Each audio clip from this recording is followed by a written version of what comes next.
11월의 차가운 바람이 장례식장 고인께서는 유리창을 모든 스치고 재산을 지나갔다. 하얀 국화꽃으로 둘러싸인 영정 사진 속 김태성의 모습은 고인께서는 평소와 모든 다르지 재산을 않았다. 온화한 미소, 깊은 주름이 새겨진 눈가, 그리고 어딘지 모르게 아련한 표정. 하지만 오늘은 그 미소가 유독 의미심장해 보였다. 아버지, 정말 가셨구나. 장남 민수가 영정 앞에서 고개를 숙였다. 검은 정장을 입은 그의 어깨가 미세하게 떨리고 있었다. 옆에 서 있던 둘째 현수와 막내딸 지영이도 말없이 아버지의 마지막 모습을 바라보고 있었다. 장례식장 안은 묘하게 조용했다. 평소 왁자지껄했던 집안 분위기와는 정반대였다.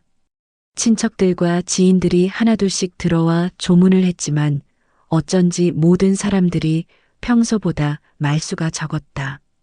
마치 무언가를 조심스럽게 피해가려는 듯한 분위기였다. 형, 아버지 마지막까지 아무 말씀 없으셨어? 현수가 민수에게 작은 목소리로 물었다. 응. 그냥 우리 이름만 하나씩 부르시고 눈을 감으셨어. 왜? 아니야, 그냥. 현수는 더 이상 말하지 않았다. 하지만 그의 표정에는 뭔가 석연치 않다는 기색이 역력했다. 지영이 역시 마찬가지였다. 평소 아버지와 가장 가까웠던 막내딸의 눈가에는 슬픔과 함께 다른 감정이 서려 있었다. 언니, 아버지가 마지막에 하신 말씀 기억나? 지영이 큰어머니에게 조심스럽게 물었다. 글쎄, 뭐라고 중얼중얼 하셨는데 잘 안 들렸어. 미안하다는 말씀을 계속 하시더라고. 큰어머니의 대답에 형제들의 시선이 잠깐 마주쳤다. 미안하다고? 무엇 때문에? 김태성은 평범한 가정의 가장이었다. 40년간 성실하게 직장을 다니며 세 자녀를 키웠고 정년퇴직 후에는 작은 편의점을 운영하며 소소한 노후를 보내고 있었다. 특별히 가족들에게 미안할 일이 있었나? 조문객들이 계속해서 들어왔다. 회사 동료들, 동네 이웃들, 오래된 친구들, 모두 김태성을 좋은 사람이었다고 회상했다. 정말 착한 분이셨는데, 이런 좋은 분이 왜 이렇게 일찍? 하지만 그들의 말 속에서도 어쩐지 완전하지 않은 느낌이 들었다. 삼촌, 아버지 요즘 어떠셨어요? 민수가 아버지의 오랜 친구인 박 사장에게 물었다. 응, 뭐 평소와 다름없이 건강해 보이셨는데. 다만요? 요즘 좀 많이 생각에 잠겨 계신 것 같더라. 가끔 편의점에서 혼자 멍하니 앉아 계실 때가 많았어. 뭔가 고민이 있으신 것 같았는데. 박 사장의 말에 현수가 고개를 끄덕였다. 맞아, 나도 그런 느낌 받았어. 최근에 아버지가 자꾸 옛날 얘기를 하시더라고. 어떤 옛날 얘기? 우리 어렸을 때, 엄마 돌아가셨을 때, 그런 얘기들. 그리고 자꾸 우리한테 고마워하시고, 미안해하시고. 지영이 눈시울을 붉혔다. 맞아. 며칠 전에도 나한테 그러셨어. 너희들 때문에 내 인생이 행복했다고, 좋은 딸들이어서 고맙다고. 그 순간 장례식장 입구에서 정장을 입은 중년 남성이 들어왔다. 키가 크고 단정한 인상의 남자였는데 손에는 검은색 서류 가방을 들고 있었다. 가족들은 처음 보는 얼굴이라 의아해했다. 실례합니다. 김태성 선생님 빈소가 여기 맞나요? 네, 맞습니다. 그런데 저는 김 선생님의 변호사였던 이정훈입니다. 변호사? 가족들은 서로를 바라봤다. 아버지가 언제 변호사와 일이 있었나? 아, 네. 안쪽으로 들어오세요. 이정훈 변호사는 영정 앞에서 깊게 인사를 드린 후 유가족들에게 다가왔다. 그의 표정은 진중했고 어딘지 모르게 무거운 책임감이 느껴졌다. 유가족분들께 말씀드릴 것이 있어서 왔습니다. 김 선생님께서 생전에 제게 부탁하신 일이 있거든요. 무슨 부탁이죠? 변호사는 서류 가방에서 봉인된 흰 봉투를 꺼냈다. 봉투에는 단정한 글씨로 가족에게라고 적혀 있었다.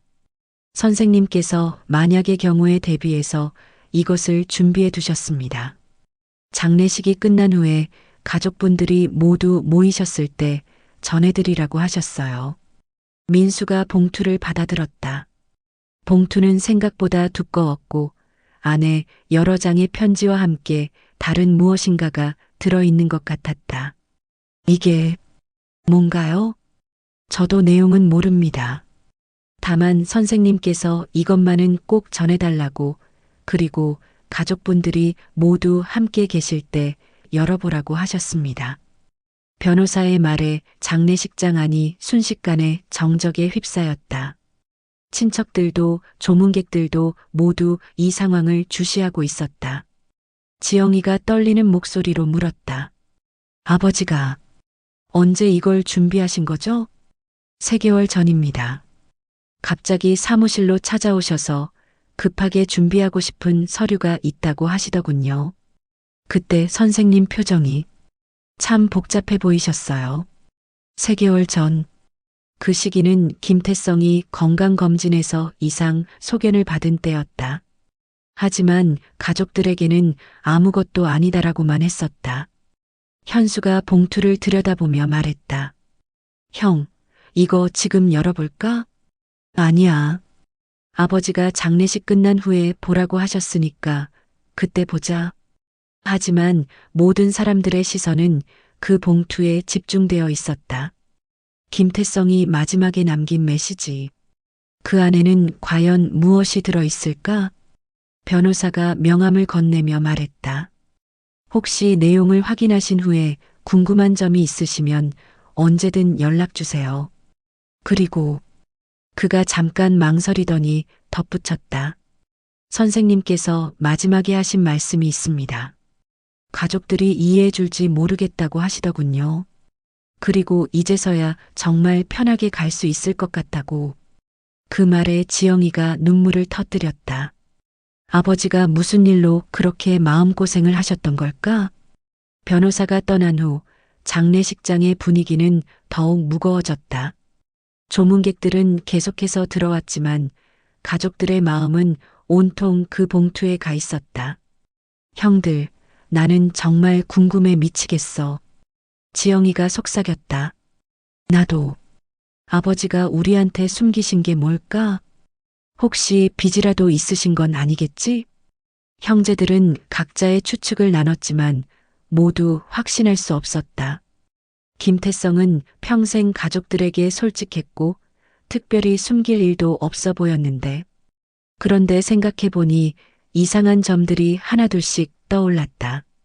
최근에 아버지가 자주 전화를 받으며 혼자 나가셨던 일들, 가끔 심각한 표정으로 서류를 들여다보시던 모습, 그리고 무엇보다 마지막 몇 달간 가족들에게 보여주신 그 애틋한 시선들.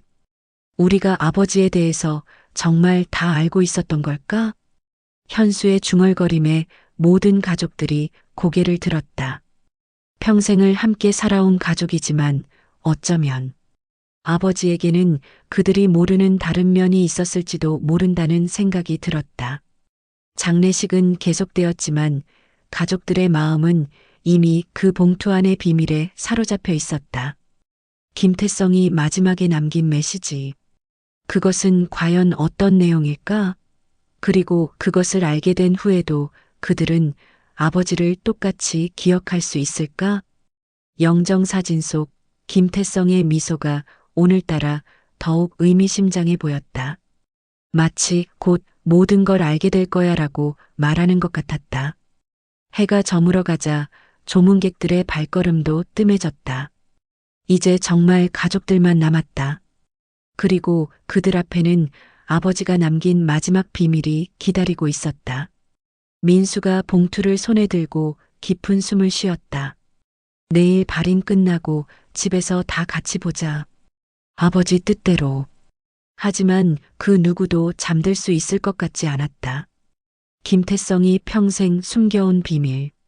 그 비밀이 내일 모든 것을 바꿔놓을지도 모른다는 예감이 모든 사람의 마음을 무겁게 짓누르고 있었다. 발인을 마치고 집으로 돌아온 것은 오후 3시경이었다. 평소 북적이던 집안이 을씨년스럽게 조용했다. 아버지의 빈자리가 이렇게 클 줄 몰랐다. 거실 소파에 민수, 현수, 지영이 나란히 앉았고 큰어머니와 작은아버지도 함께 자리했다. 모든 시선이 탁자 위에 놓인 흰 봉투에 집중되어 있었다. 정말 열어봐도 될까? 지영이가 마지막으로 확인했다. 민수가 고개를 끄덕이며 봉투를 조심스럽게 뜯었다. 안에는 두껍게 접힌 편지와 함께 몇 장의 서류, 그리고 작은 열쇠 하나가 들어 있었다. 편지지는 아버지가 평소 즐겨 쓰던 것이었다. 익숙한 아버지의 글씨체가 편지지 가득히 적혀 있었다. 민수가 떨리는 목소리로 읽기 시작했다. 사랑하는 내 가족에게. 그 순간부터 모든 사람이 숨을 죽였다. 이 편지를 읽고 있다는 것은 내가 이미 세상을 떠났다는 뜻이겠지. 미안하다. 정말 미안하다. 평생 숨기고 살아온 것들이 있다. 이제 와서 말하는 게 비겁할지도 모르지만 더 이상 혼자 가져갈 수 없어서 이렇게 편지를 남긴다. 현수의 얼굴이 굳어졌다. 뭐야, 정말 뭔가 있었던 거야? 민수가 계속 읽었다. 먼저 민수야. 너를 키우면서 가장 미안했던 건 내가 대학 진학을 포기했다는 거야. 집안 형편 때문에 어쩔 수 없다고 했지만 사실 그게 전부는 아니었다. 아빠에게는 너희들이 모르는 다른 지출이 있었어. 다른 지출? 지영이가 민수를 쳐다봤다. 현수야, 너도 마찬가지였어. 내가 원하던 유학을 보내주지 못해서 얼마나 마음 아팠는지 모른다. 그때 아빠는 다른 곳에 돈을 써야 하는 상황이었어. 지금 생각해도 너무 미안하다. 현수의 눈가가 붉어졌다. 20년 전 그 일이었다. 대학 졸업 후 미국 유학을 꿈꿨지만 아버지가 경제적 여건상 어렵다고 했었다. 그때는 정말 집안이 어려운 줄 알았는데. 지영아, 내 막내딸. 내가 결혼할 때 다른 집처럼 큰 도움을 주지 못해서 미안했어. 사위에게도 미안하다. 아빠가 더 준비했어야 했는데. 지영이가 눈물을 흘렸다. 아빠, 나는 그런 거 신경 안 썼는데. 편지는 계속되었다. 이제 진실을 말할게. 너희 어머니가 돌아가신 후 아빠에게는 다른 가족이 생겼다. 그 순간 거실이 얼어붙었다. 모든 사람이 충격에 빠져 서로를 바라봤다. 뭐라고? 민수의 손이 떨렸지만 계속 읽어내려갔다. 정확히 말하면 가족이라기보다는 아빠가 책임져야 할 사람이 있었어. 너희가 중학교, 고등학교에 다닐 때 아빠가 자주 야근한다고 했던 기억나니? 사실 그때 아빠는 다른 곳에 가 있었어. 현수가 벌떡 일어났다. 아빠가 바람을 피우셨다는 거야? 잠깐 끝까지 들어보자. 큰어머니가 진정시켰다. 너희 어머니가 투병 중일 때였어. 병원에서 간병하느라 지칠 대로 지쳤던 시기야. 그때 병원에서 만난 사람이 있었어. 혼자서 아들을 키우며 힘들어하는 여자였는데 처음엔 그냥 서로 위로하는 관계였어. 지영이가 고개를 저었다. 믿을 수 없어. 하지만 어머니가 돌아가신 후에도 그 관계가 계속되었어. 그리고 그 여자, 수연이에게 아들이 있었어. 지금 25살이 된 태민이라는 아이야. 25살? 그럼 현수보다도 어려? 그 아이를 키우는데 아빠가 도움을 줬어. 매달 생활비를 보내고 학비도 댔어. 너희들이 대학 다닐 때 등록금 때문에 힘들어했던 그 시기에도 그 아이 대학 등록금을 계속 보내고 있었어. 현수가 주먹을 쥐었다. 그래서 내 유학비가 없었던 거야? 미안하다. 정말 미안하다. 하지만 그 아이도 아빠가 책임져야 할 존재였어. 수연이는 아빠 때문에 다른 남자와 결혼할 기회도 놓쳤고 혼자서 아이를 키우느라 얼마나 힘들었는지 모른다. 거실이 죽음과 같은 정적에 휩싸였다. 25년간 믿어왔던 아버지의 모습이 한순간에 무너져 내렸다. 민수가 떨리는 목소리로 계속 읽었다. 물론 이것은 변명이야. 아빠가 너희들에게 정직하지 못했던 건 잘못이야. 하지만 두 가족 모두를 버릴 수는 없었어. 너희는 아빠의 진짜 가족이고 수연이와 태민이는 아빠가 책임져야 할 사람들이었어. 지영이가 소리쳤다. 그럼 우리한테 말씀하시지 그랬어요. 왜 혼자 끙끙 앓으시고 어떻게 말할 수 있었겠니? 너희 어머니가 아픈데 다른 여자를 만났다고? 그래서 너희 꿈을 포기시키고 그 집에 돈을 보냈다고? 아빠는 너희들 앞에서만큼은 부끄럽지 않은 아버지로 남고 싶었어. 현수가 머리를 감출다. 하지만 결국 우리가 피해를 본 거잖아. 내 인생이 형 인생이 바뀐 거라고. 편지는 아직 끝나지 않았다. 지금 수연이는 아파. 유방암 3기야. 태민이는 직장을 구하지 못해서 여전히 힘들어하고 있어. 아빠가 죽으면 그들에게는 아무도 없어. 너희들만큼 강하지 못해. 큰어머니가 한숨을 쉬었다. 형님이 그래서 그렇게 고민이 많으셨구나. 이 편지와 함께 통장과 열쇠를 남겨놓았어. 편의점 지하 창고에 아빠가 모아둔 돈이 있어. 그리고 수연이네 집 주소도 적어놨어. 너희들이 어떤 결정을 내리든 원망하지 않을게. 하지만 가능하다면, 민수가 목소리를 높였다. 가능하다면 그들을 한 번만 도와줬으면 해. 너희 아버지가 저지른 일의 책임을 져달라는 게 아니야.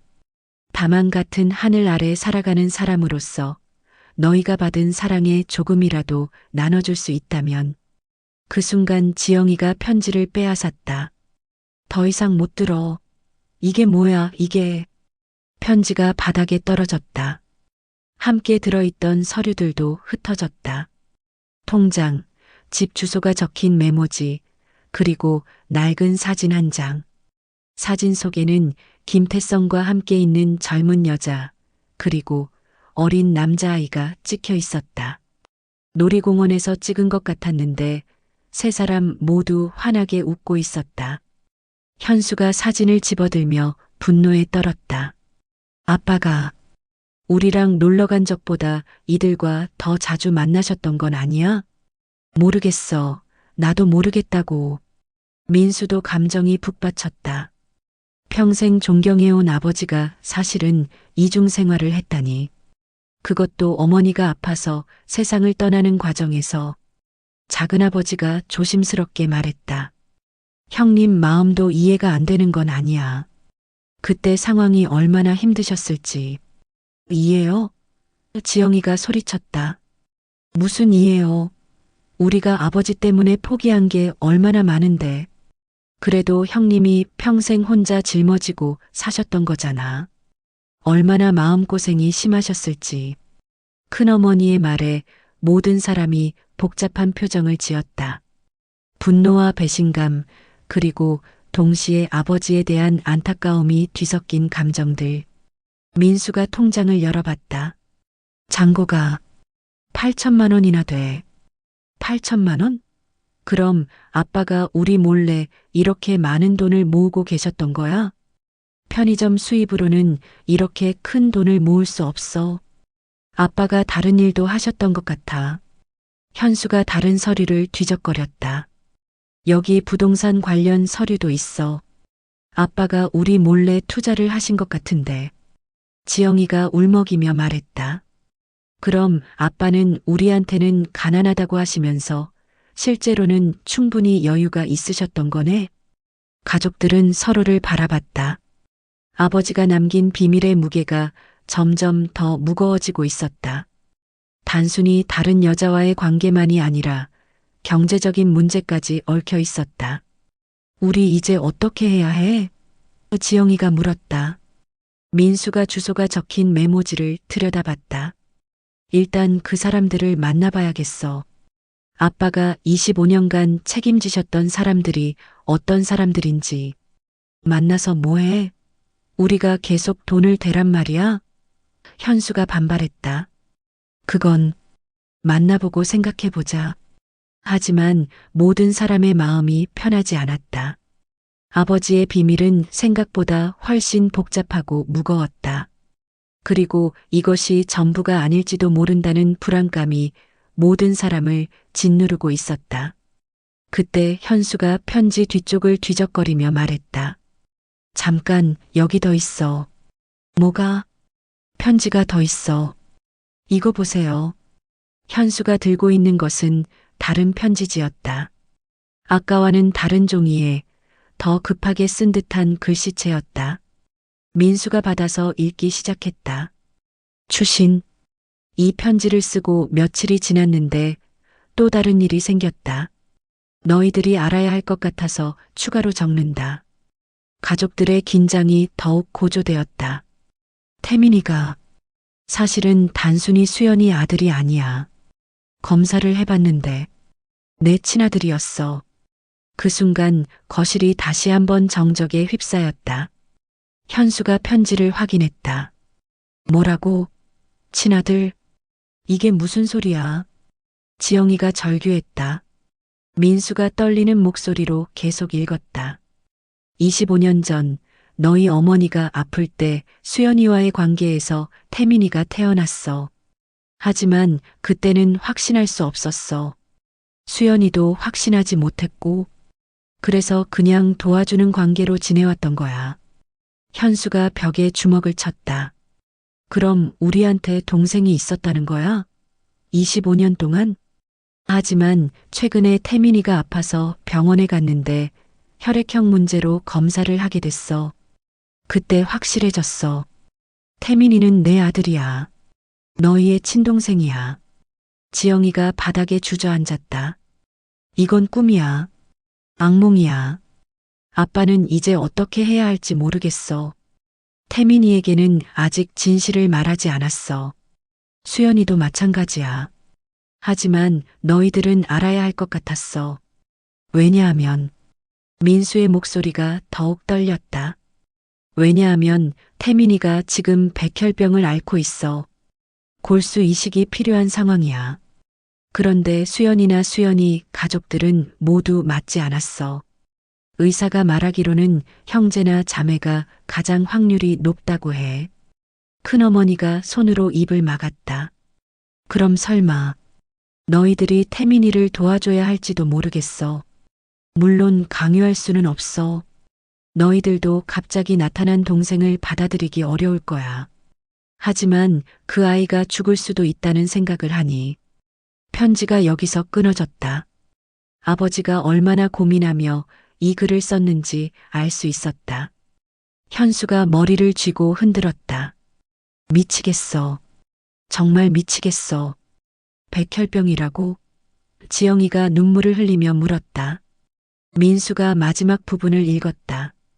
아빠가 죽기 전에 이 모든 걸 정리하고 싶었는데 시간이 부족했어. 이제 너희들이 결정해야 해.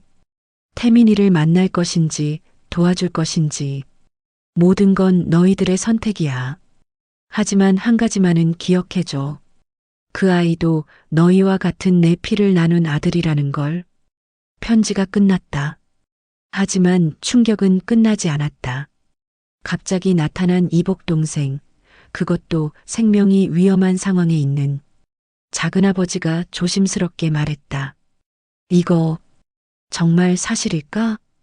민수가 서류들을 뒤적거렸다. 여기 병원 진단서도 있어. 그리고 친자 확인서도.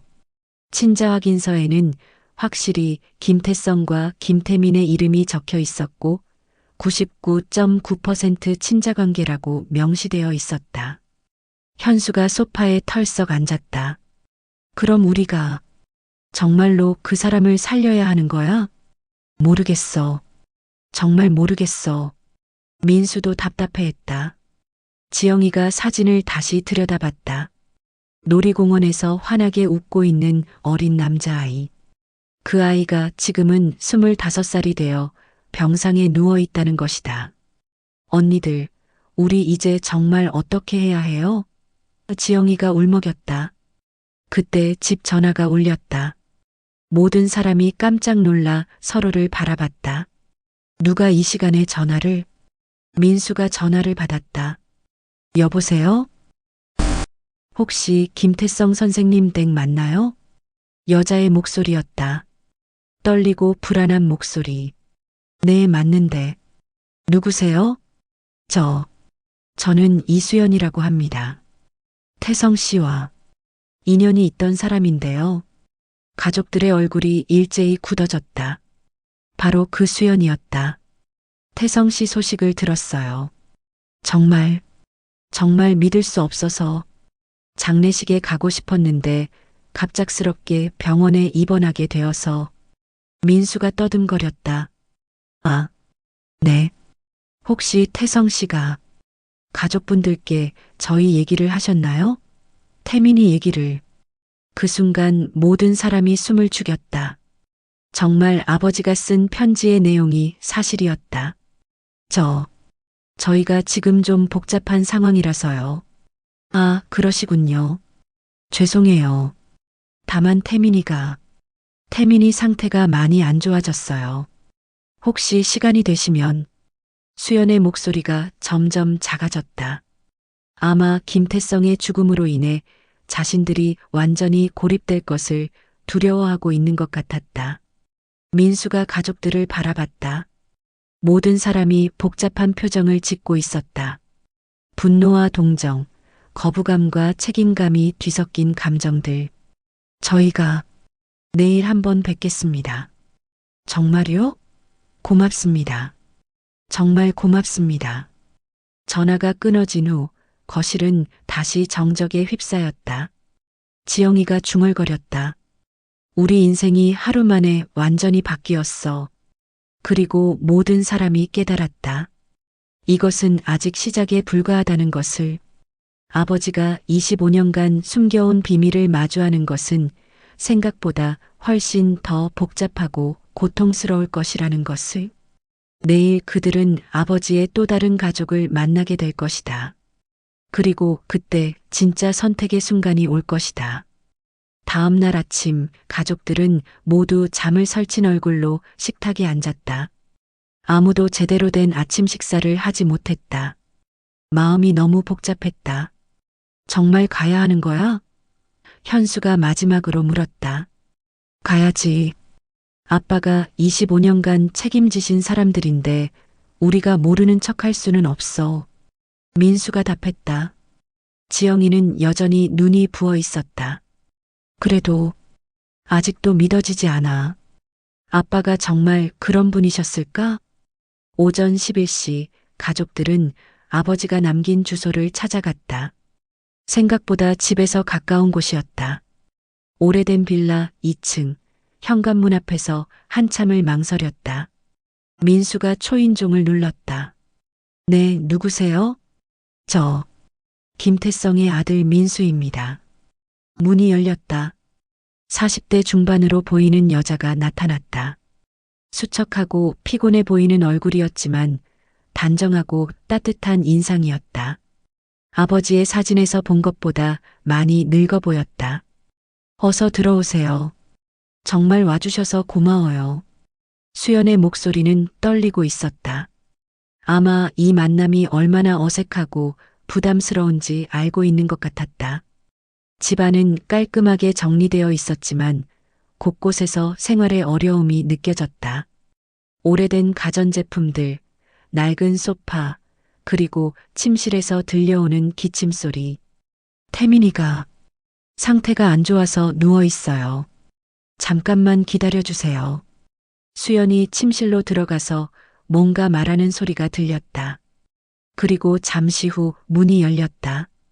휠체어에 앉은 청년이 나왔다. 키가 크고 준수한 얼굴이었지만 병으로 인해 많이 말라 있었다. 그런데 그 얼굴이 어딘지 낯익었다. 아, 아버님의 자녀분들이시군요. 태민의 목소리는 약했지만 정중했다. 그리고 그 순간 모든 사람이 깨달았다. 태민의 얼굴에서 젊은 시절 아버지의 모습이 보였다. 현수가 충격을 받아 뒤로 물러섰다. 정말 아버지 아들이네. 어색한 침묵이 흘렀다. 수연이 차를 가져왔지만 아무도 손대지 않았다. 태성 씨 얘기 많이 들었어요. 태민이 조심스럽게 말을 꺼냈다. 항상 형님들, 누나님 자랑을 하셨거든요. 특히 누나님이 결혼하셨을 때 정말 기뻐하셨어요. 지영이의 눈가가 붉어졌다.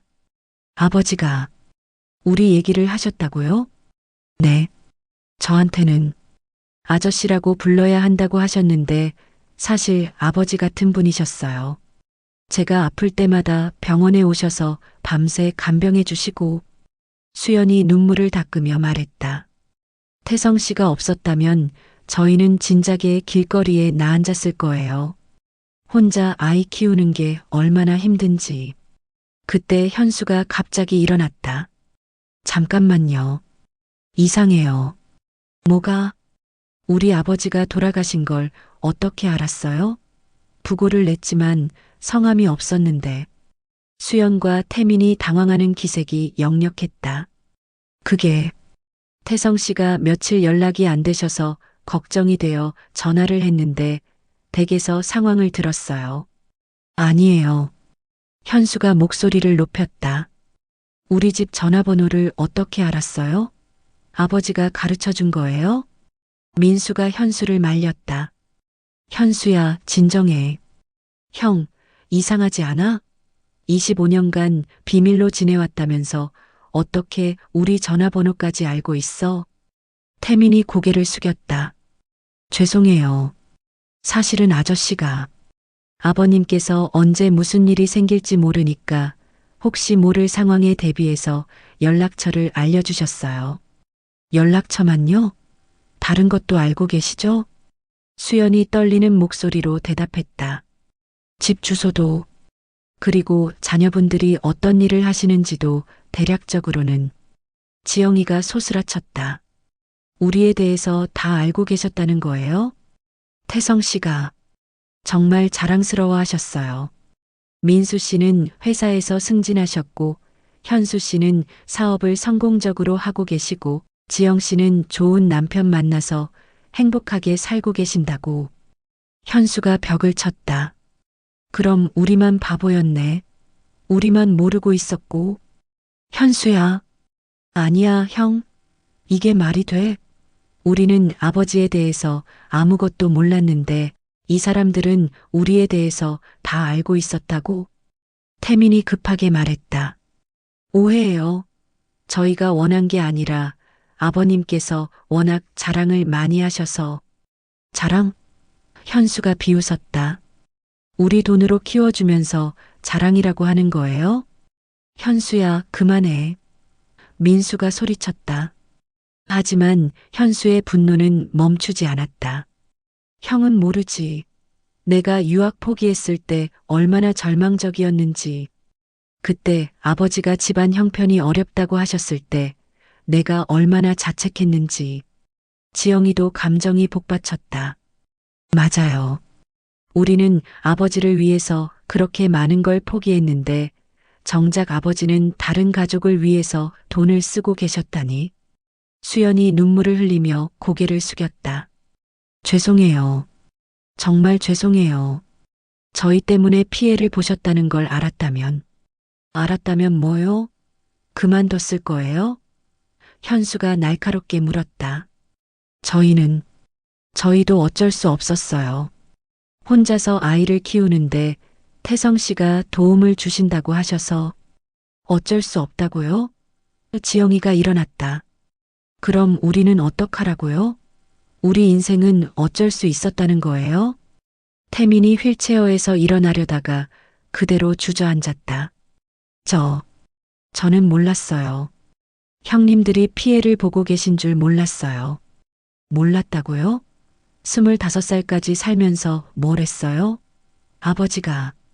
우리 아버지가 다른 가족 있는 줄 몰랐어요? 현수의 말에 태민이 고개를 들었다. 저는 아버님이 혼자 사신다고 알고 있었어요. 어머니도 그렇게 말씀하셨고, 거짓말 마세요. 정말이에요.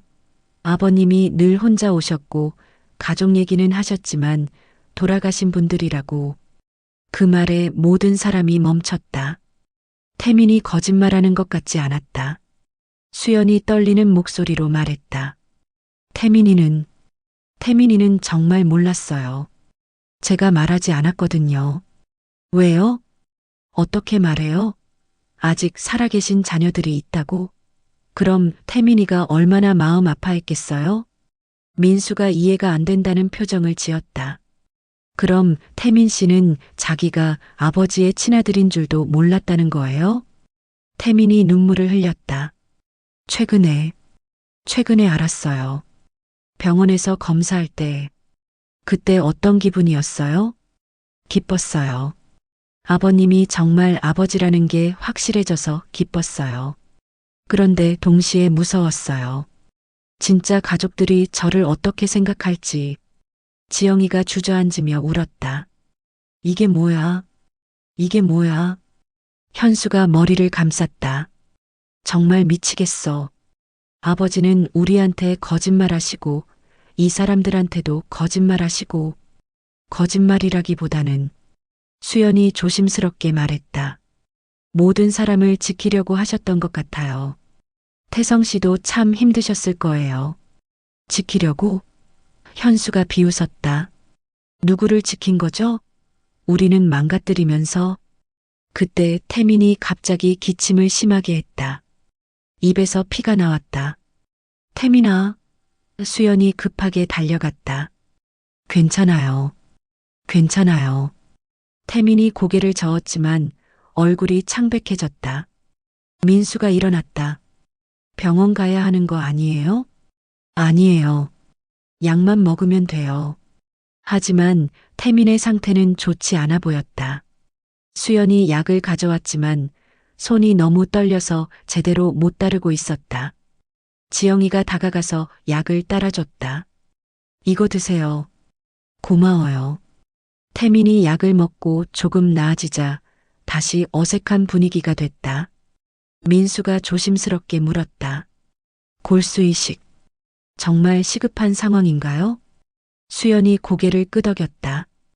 의사 선생님이 3개월 안에 적합한 공여자를 찾지 못하면 그럼 죽는다는 거예요?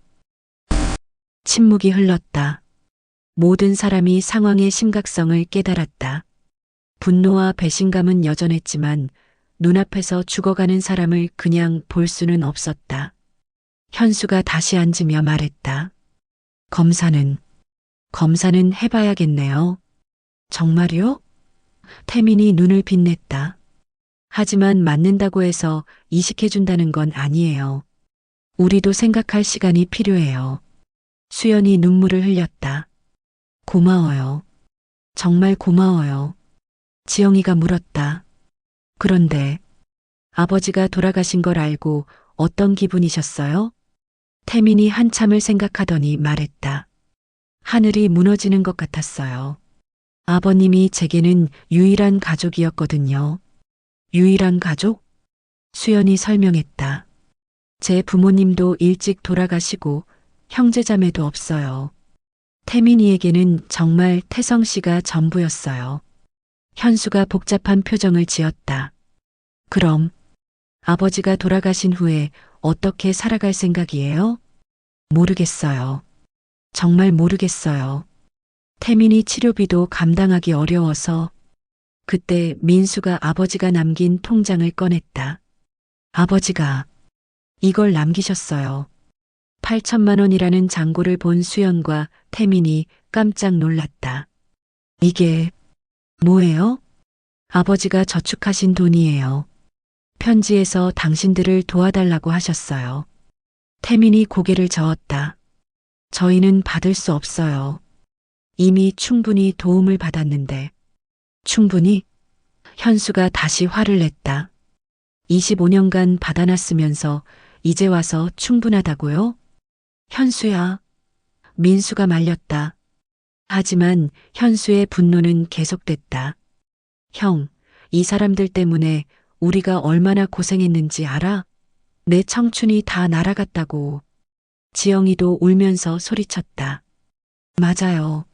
우리는 아버지 때문에 포기한 게 얼마나 많은데. 태민이 휠체어에서 일어나려고 애쓰며 말했다. 정말 죄송해요. 저희가 잘못했어요. 잘못했다고 해서 되는 거예요? 내 인생 돌려줄 수 있어요? 현수야, 그만해.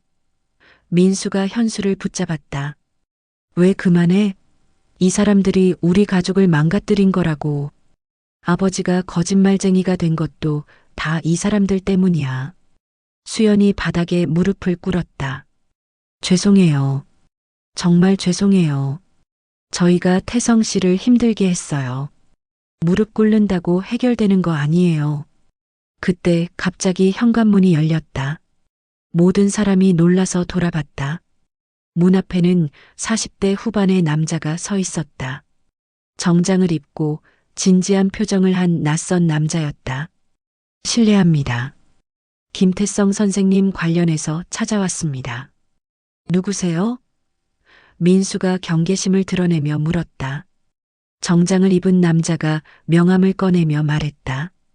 저는 사회복지사 강민호라고 합니다. 김태성 선생님과 관련해서 꼭 전해드릴 말씀이 있어서 왔습니다. 사회복지사요? 현수가 의아해했다. 아버지가 사회복지사와 무슨 일이 있으셨다고요? 강민호는 가방에서 두꺼운 파일을 꺼냈다. 들어가도 될까요? 꽤 긴 얘기라서요. 모든 사람이 당황한 표정으로 서로를 바라봤다. 또 다른 비밀이 있다는 건가? 거실에 앉은 강민호는 파일을 펼치며 말을 시작했다. 김태성 선생님을 처음 만난 건 10년 전입니다. 그때 선생님이 저희 복지관에 찾아오셔서 익명으로 기부를 하고 싶다고 하셨어요. 기부요? 지영이가 놀랐다. 처음에는 매달 50만 원씩 시작하셨어요.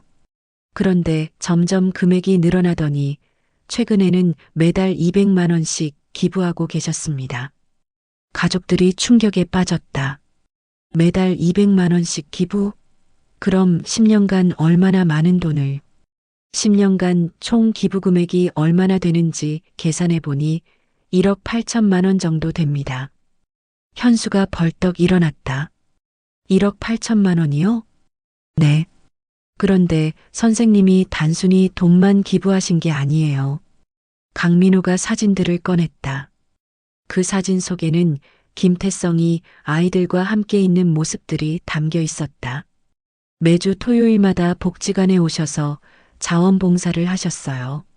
주로 소외계층 아이들 공부를 가르쳐 주시고 상담도 해주시고 사진 속 아버지의 모습은 가족들이 본 적 없는 모습이었다. 아이들에게 책을 읽어주고 함께 웃고 있는 따뜻한 모습. 그리고 이 아이들을 위해서 장학금도 만드셨어요. 가정 형편이 어려운 아이들 중에서 성적이 우수한 아이들에게 대학 등록금을 지원하는. 민수가 떨리는 목소리로 물었다. 그 장학금으로 지금까지 몇 명이나?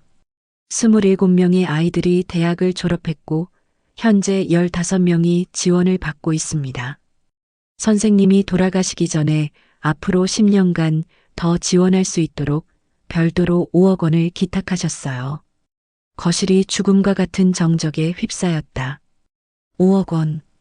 아버지가 언제 그런 큰 돈을? 지영이가 어리둥절하며 물었다.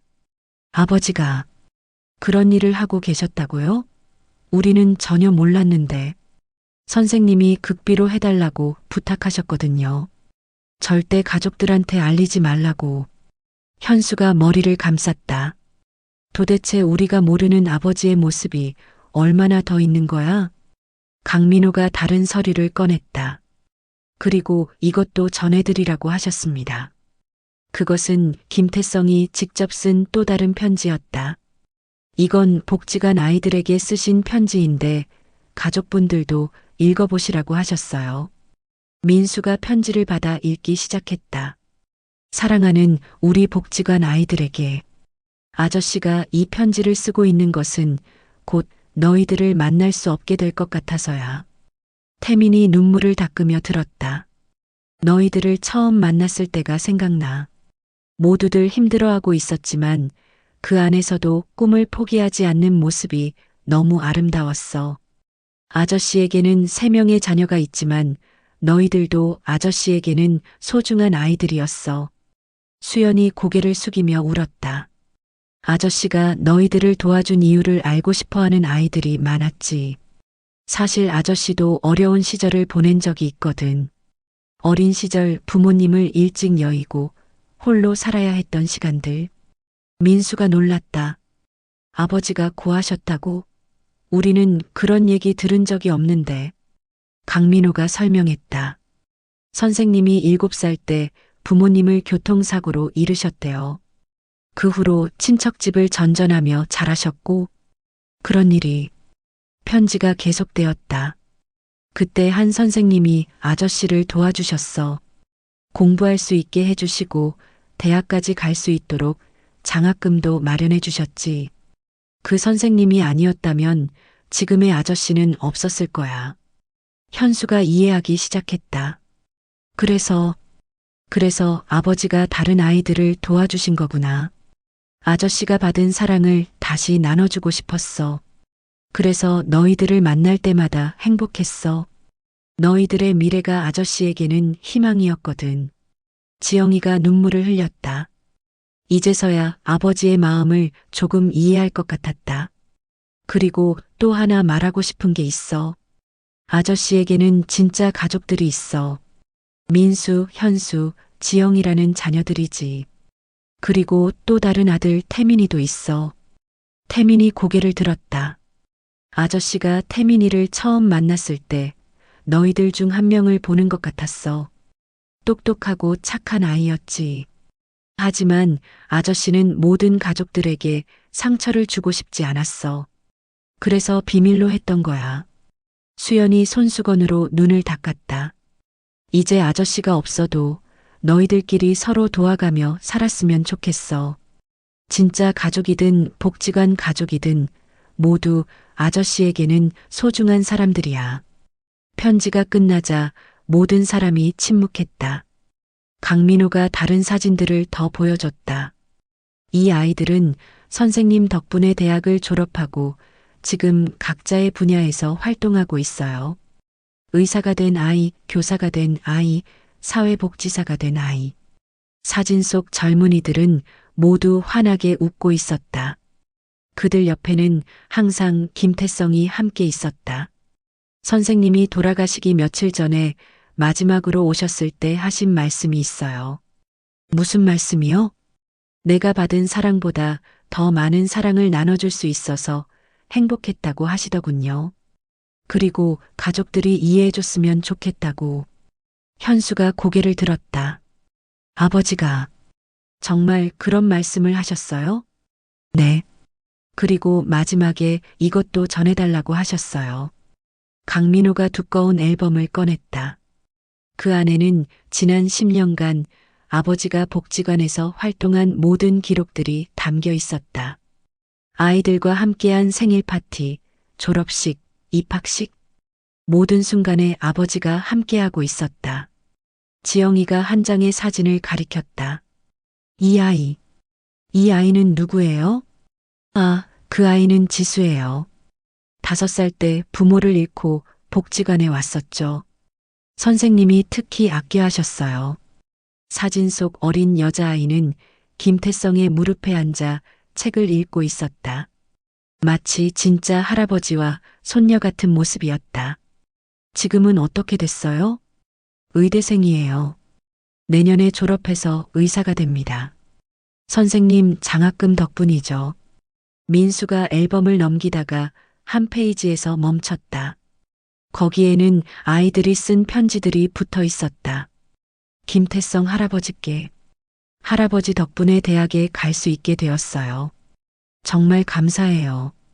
할아버지, 저는 선생님이 되고 싶어요. 할아버지처럼 다른 사람들을 도와주는 사람이 되고 싶어요. 할아버지는 저에게 천사 같은 분이에요. 할아버지가 없었다면 저는 꿈을 포기했을 거예요. 수십 통의 편지들이 아버지에 대한 감사와 사랑으로 가득했다. 태민이 눈물을 흘리며 말했다. 아버님이 정말 대단한 분이셨구나. 현수도 울먹이며 말했다. 우리는 아버지에 대해서 아무것도 몰랐네. 강민호가 마지막으로 봉투 하나를 꺼냈다. 그리고 이것은 선생님이 개인적으로 제게 맡기신 겁니다. 봉투를 열자 김태성의 마지막 편지가 나왔다.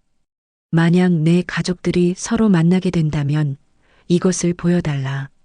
민수가 읽기 시작했다. 내 사랑하는 가족들아. 이 편지를 읽고 있다는 것은 너희들이 모두 한자리에 모였다는 뜻이겠지. 미안하다. 정말 미안하다. 아빠가 평생 숨기고 살았던 건 너희들이 서로 상처받을까봐 두려워서였어. 하지만 이제 와서 생각해보니 그것이 더 큰 상처가 되었을 수도 있겠구나. 수연이 눈물을 닦으며 들었다. 민수야, 현수야, 지영아. 너희들은 아빠의 자랑이야. 너희들이 있었기 때문에 아빠는 어떤 어려움도 견딜 수 있었어. 그리고 수연아, 태민아. 너희들도 아빠에게는 소중한 가족이었어. 너희들 덕분에 아빠는 더 큰 사랑을 배울 수 있었어. 이제 아빠는 없지만 너희들끼리 서로 의지하며 살아갔으면 좋겠어. 혈육이든 아니든 사랑으로 맺어진 인연이 진짜 가족이니까. 그때 강민호가 말했다. 사실 복지관 아이들도 선생님 장례식에 가고 싶어 했어요.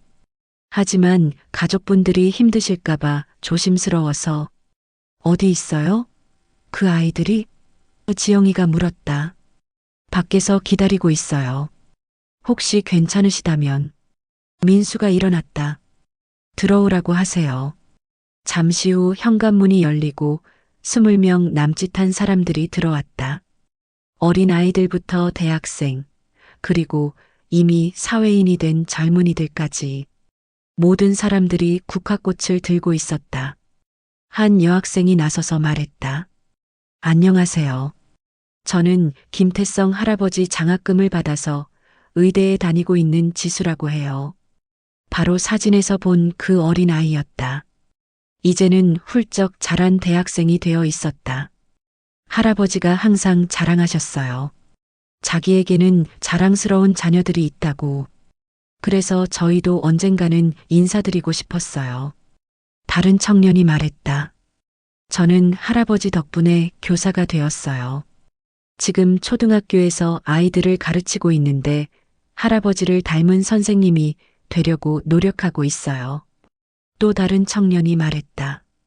저는 사회복지사가 되었어요. 할아버지처럼 도움이 필요한 사람들을 도와주고 싶어서요. 한 명씩 자기소개를 하는데 모두 김태성 덕분에 꿈을 이룰 수 있었다고 했다. 현수가 그들을 바라보며 말했다. 아버지가 정말 여러분들을 사랑하셨구나. 네, 저희도 할아버지를 정말 사랑했어요. 저희에게는 진짜 할아버지 같은 분이셨어요. 지영이가 물었다. 여러분들이 아버지께 마지막으로 하고 싶은 말이 있다면. 지수가 눈물을 흘리며 말했다. 할아버지, 감사해요. 할아버지 덕분에 저는 꿈을 이룰 수 있었어요. 이제 제가 다른 사람들을 도울 차례예요. 다른 아이들도 하나씩 말했다. 할아버지, 사랑해요. 할아버지가 가르쳐 주신 사랑을 다른 사람들에게 나눠줄게요. 할아버지 같은 어른이 되고 싶어요. 모든 사람들이 눈물을 흘렸다. 김태성이 얼마나 많은 사람들에게 사랑받았는지 느낄 수 있었다. 태민이 휠체어에서 일어나려고 애쓰며 말했다. 형님들, 누나님, 정말 죄송해요. 제가 몰라서. 민수가 태민을 부축하며 말했다. 괜찮아요. 우리도 몰랐던 거리요. 현수가 다가와서 태민의 어깨에 손을 올렸다. 우리 아버지가 정말 자랑스러워요. 그리고 당신도 아버지의 아들이니까. 우리 동생이네요. 태민이 눈물을 터뜨렸다. 형님, 지영이도 수연에게 다가갔다. 어머님, 25년간 혼자 아이 키우시느라 정말 고생하셨어요. 지영아, 수연이 지영이를 안아주었다. 강민우가 마지막으로 말했다. 선생님이 남기신 5억 원으로 앞으로도 장학사업은 계속될 거예요. 그리고 복지관에 김태성홀이라는 이름으로 강당도 만들어질 예정이에요. 민수가 통장을 들고 말했다. 이 돈도 아버지 뜻대로 쓰겠어요. 태민이 치료비하고 나머지는 복지관에 기부하겠어요. 형님, 태민이 고마워했다. 현수가 말했다. 우리 골수 검사도 받아볼게요. 혈액형이 맞으면 이식도 해줄게요. 정말요? 당연하죠. 우리 동생인데. 지수가 나서서 말했다. 저도 검사 받아볼게요. 할아버지를 위해서라도. 다른 복지관 아이들도 모두 동의했다. 우리도 태민 오빠 살려야죠. 할아버지가 그렇게 사랑하셨던 아들인데 모든 사람들이 한마음이 되었다. 김태성이 심어준 사랑의 씨앗이 이렇게 큰 나무가 되어 모든 사람들을 하나로 묶고 있었다. 수연이 모든 사람들에게 고개를 숙였다. 정말 감사해요. 정말 감사해요. 민수가 영정사진을 바라보며 말했다. 아버지, 이제 조금 이해할 것 같아요. 아버지가 왜 그렇게 사셨는지. 현수도 고개를 끄덕였다. 아버지는 정말 대단한 분이셨어요. 우리가 몰랐을 뿐이죠. 지영이가 태민에게 말했다. 태민아, 앞으로 우리가 가족이야. 혼자 아파하지 마. 태민이 눈물을 흘리며 대답했다. 네, 누나. 그날 저녁 모든 사람들이 함께 저녁을 먹었다. 진짜 가족과 복지관 가족이 한 상에 앉아서 지수가 말했다. 할아버지가 보고 계신다면 정말 기뻐하실 거예요. 맞아요. 할아버지가 가장 원하셨던 게 이거였을 거예요. 현수가 잔을 들며 말했다. 아버지, 정말 감사해요. 이렇게 많은 가족을 주셔서. 모든 사람들이 잔을 들었다. 김태성 할아버지를 위해서, 아버지를 위해서. 그날 밤 하늘에는 유독 별이 많이 떴다. 마치 김태성이 모든 사람들을 지켜보고 있는 것처럼. 3개월 후 현수의 골수가 태민과 맞아서 이식 수술이 성공적으로 끝났다. 태민은 건강을 되찾았고 복지관에서 자원봉사를 시작했다. 지수는 의사가 되어 소외계층 아이들을 위한 의료봉사를 하고 있다. 그리고 김태성홀에서는 매주 토요일마다 가족들이 모여 아이들과 함께 시간을 보낸다. 민수의 아이들, 지영이의 아이들, 그리고 태민까지 모두 함께. 김태성이 남긴 사랑은 이렇게 계속 이어지고 있었다. 그의 마지막 비밀은 가족을 갈라놓는 것이 아니라 더 큰 가족으로 만들어주는 기적 같은 선물이었다. 장례식장에서 시작된 눈물은 이제 기쁨의 눈물이 되었다.